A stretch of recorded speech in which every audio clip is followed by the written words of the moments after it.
할렐루야. 사랑하는 성도 여러분, 10월 7일 토요일 아까베 시간이 돌아왔습니다. 오늘은 열왕기상 13장 11절에서 19절 말씀으로 함께 은혜를 나누도록 하겠습니다. 오늘 본문은 북이스라엘로 하나님의 말씀을 선포하러 갔던 하나님의 사람이 불순종한 내용이 등장합니다. 어제 본문에서 하나님께서 여로보암에게 사자를 보내서 여로보암의 죄악을 책망하시고 하나님의 말씀을 하나님의 심판을 선포하십니다. 이 심판의 메시지는 단호하고 또 엄중하였고 반드시 이루어져야 될 하나님의 말씀이었습니다. 하나님은 자신의 입에서 나오는 그 말씀의 단호함과 엄중함을 나타내기 위하여 제단을 갈라지게 하시고 또 제단에 재가 쏟아지게 하시고 또 하나님의 사람을 잡으라고 손을 펴는 그 왕의 손을 말라버리기도 하시고 또 치료케도 하시는 하나님이셨습니다. 하나님은 하나님 자신의 말씀에 그 엄중함을 나타내기 위하여 하나님의 사람에게 여로보암의 집에도 들어가지도 말고 떡도 먹지 말고 물도 마시지도 말고 왔던 길로도 돌아가지도 말라 이렇게 명령을 하셨죠. 오늘 본문에서는 이제 하나님의 사람이 하나님의 말씀대로 왕의 간청에도 불구하고 그 간청을 거부하고 다른 길로 유다를 향하여 돌아가는 그 과정에 있었던 이야기입니다. 이제 베델에 살고 있던 늙은 선지자가 거짓말로 하나님의 사람을 속여서 하나님의 명령을 어기게 하는 내용이 등장합니다. 이 늙은 선지자는 어떤 거짓말로 하나님의 사람을 속였습니까? 18절에 보면은 그가 그 사람에게 이르되 나도 그대와 같은 선지자라 천사가 여호와의 말씀으로 내게 이르시기를 그를 내 집으로 데리고 돌아가서 그에게 떡을 먹이고 물을 마시게 하라라고 말을 합니다. 하나님의 사람은 천사가 말씀을 전해 주었다라고 하는 말에 같은 선지자라고 하니 천사가 말씀을 전해 주었다라고 하니 그럴 수도 있겠다 싶어서 늙은 선지자를 따라가서 19절에 보면은 이에 그 사람이 그와 함께 돌아가서 그의 집에서 떡을 먹으며 물을 마시니 라고 기록합니다. 이렇게 하나님의 사람이 하나님의 말씀을 어기게 되었다라고 하는 내용이 오늘 본문의 이야기입니다. 오늘 본문을 통해서 우리가 중요하게 생각해 보아야 될 것은 하나님은 시건치 않으시는 분이시며 말씀하신 바를 반드시 이루시는 분이시며 마땅히 신자는 그 말씀에 대하여 진실하심과 확실성에 대해서 믿어야 된다라고 하는 사실입니다. 오늘 본문에 등장하고 있는 두 인물의 공통된 특징은 말씀하시는 그 하나님을 믿지 못하더라라고 하는 것입니다. 오늘 본문에 등장하는 늙은 선지자는 앞으로 북이스라엘에 일어날 일, 즉 다윗의 집에 요시야라 이름하는 사람이 일어나서 그가 여로보암의 왕권을 심판할 것이다. 여로보암이 그렇게 붙잡고 싶어 했던 왕권이 파멸되리라 라고 하는 이 예언의 말씀에 대해서 신뢰하지 못하고 있었습니다. 아마도 10지파를 소유하고 있고 또 북이스라엘이 상대적으로 2개 지파밖에 소유하고 있지 못하고 있기 때문에 가시적으로 볼 때는 북이스라엘이 상대적으로 훨씬 강하다 이렇게 느꼈다라고 생각되어집니다. 어찌되었던 늙은 선지자는 그래서 그 말씀의 확실성을 실험하기 위해서 하나님의 사람을 속이게 됩니다. 이 하나님의 말씀의 확실성을 불신한 선지자는 바로 늙은 선지자뿐만 아니라 말씀을 맡았고 또 직접 말씀을 전하였던 그 당사자였던 하나님의 사람도 역시 그 말씀의 확실성에 대해서 전폭적인 신뢰를 가지고 있지 못했던 것으로 보입니다. 아마도 하나님의 사람은 6절에 있는 표현처럼 하나님께 은혜를 구하니 왕의 손이 다시 성하도록 전과 같이 되니라 라고 하는 이 상황을 근거로 해서 변경하실 수도 있는 하나님, 약속을 취소할 수도 있는 하나님이다라고 오해를 했던 것 같습니다. 오늘 본문을 통하여 우리에게 주는 교훈은 우리가 믿는 하나님은 어떤 분인가에 대한 이해를 가지라 이렇게 지금 교훈을 하고 있는 것이죠. 기독교 신앙은 다른 종교와 같이 어떤 소원과 진심과 또 열심과 뜨거움의 근거를 둔 신앙이라 이렇게 생각을 할 수도 있겠습니다만은 성경은 그렇지 않다라고 이야기를 한다라는 것입니다. 성경은 우리의 신앙이 하나님이 어떤 분이신가, 또 하나님의 약속 위에 근거와 기초를 두고 있는 삶이어야 된다. 신앙이어야 된다. 이렇게 이야기를 하고 있는 셈이죠.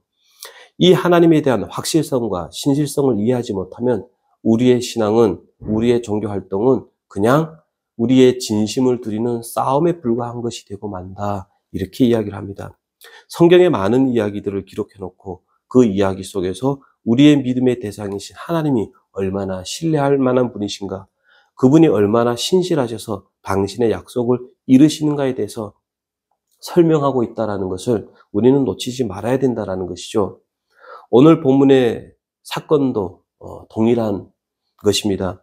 하나님의 사람이 제단을 향하여 외칠 때, 또 제단이 부서지고 재가 쏟아져 내리고 하나님의 말씀을 거역하고 저항할 때 강력한 심판으로 팔을 마르게도 하시고 고치게도 하시는 그 하나님은 말씀대로 이루시는 분이다라는 것이죠. 내일의 본문이지만은 20절 이하에 등장하는 내용이 무엇이었습니까? 하나님은 하나님의 사람이 사자에게 죽임을 당하는 사건을 통하여 자신의 그 말씀하신 말을 정확하게 이루시는 하나님이다라고 보여주는 내일의 말씀도 있습니다. 이 일을 통하여 하나님의 말씀을 믿지 못하고 있던 늙은 선지자가 마지막으로 깨닫는 고백이 무엇이었습니까? 20절에 보면 선지자가 듣고 말하되 이는 여호와의 말씀을 어긴 하나님의 사람이로다. 여호와께서 그에게 하신 말씀과 같이 여호와께서 그를 사자에게 넘기심에 사자가 그를 찢어 죽였도다 라고 기록하였습니다. 하나님의 사람이 사자에게 죽임을 당하는 이 일련의 사건들, 이 모든 것이 무엇을 위해서 기록했냐를 우리는 알아야 된다는 것입니다. 그리고 이 말씀이 누구를 위해서 기록되어졌는가를 알 필요가 있다는 겁니다. 성경을 읽는 1차 독자가 누굽니까? 바벨론 포로입니다. 바벨론에서 포로로 끌려가서 살고 있는 사람들, 이스라엘이라고 불리긴 하지만 지금은 노예로 살 수밖에 없는, 그래서 자신의 형편을 보면서 나는 과연 누구인가? 과연 여전히 하나님의 약속은 유효한가? 하나님은 여전히 그들의 편을 들어주실 것인가? 하나님을 기대하고 소망해도 되겠는가?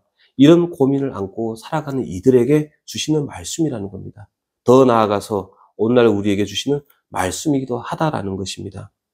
그래서 신자로 하여금 우리가 믿는 대상이신 하나님이 어떤 분인가에 대해서 분명한 이해를 돕기 위해서 오늘 본문이 기록되어졌다라는 것입니다. 하나님은 어떤 일을 행하시는 초월자, 능력자다, 이것을 이야기하기보다는 이 일에 연루되어 있는 신자들에게 하나님에 대한 올바른 이해를 가지게 하기 위한 목적으로 이 일들을 행하시고 또 이루어 가시는 하나님임을 오늘 본문은 이야기를 하고 있다는 것입니다. 그 일의 목적이 그 일에 있는 것이 아니라 그 일을 통하여 하나님이 어떤 분인가를 너희가 분명히 알라. 이것을 오늘 사건은 이야기를 해주고 있는 것이죠. 오늘 본문을 통해서 우리가 붙들어야 될 교훈, 하나님은 진실하시고 그 약속은 반드시 이루어진다. 하나님의 사람이라고 하는 사람마저 죽여서 당신의 말씀을 이루시는 걸 보라. 너희를 향한 소망과 열정 여전히 유효하다. 그러니 오늘 하루 바벨론의 삶 포기하지 말고 살아내라. 이렇게 이야기를 하고 있는 것입니다. 우리가 신앙생활을 하면서 하나님에 대하여 속상함이나 어떤 섭섭함이 들 때가 있지 않습니까? 하나님이 나를 잊으신 것 같다. 이런 생각이 들 때가 있습니다.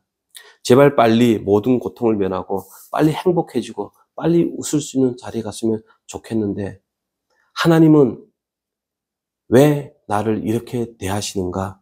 이런 생각 때문에 우리는 버림을 받은 것 같고 하나님에 대해서 섭섭한 생각을 가질 때가 있습니다.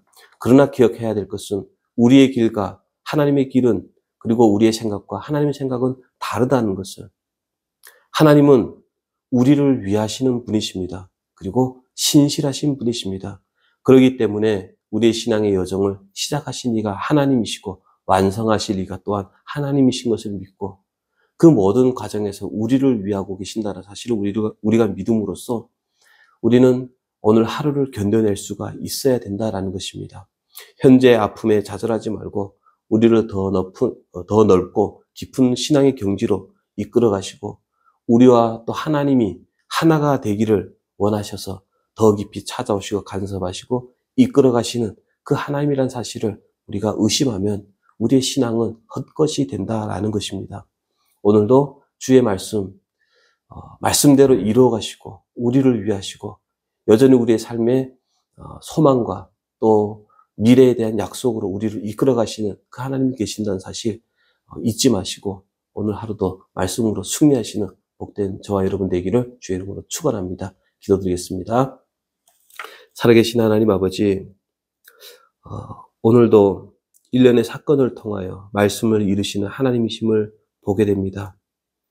하나님, 우리의 삶에도 약속과 또 미래에 대한 소망으로 우리를 인치시고 보증서시고 이끌어 가시는 하나님이 계심을 믿습니다.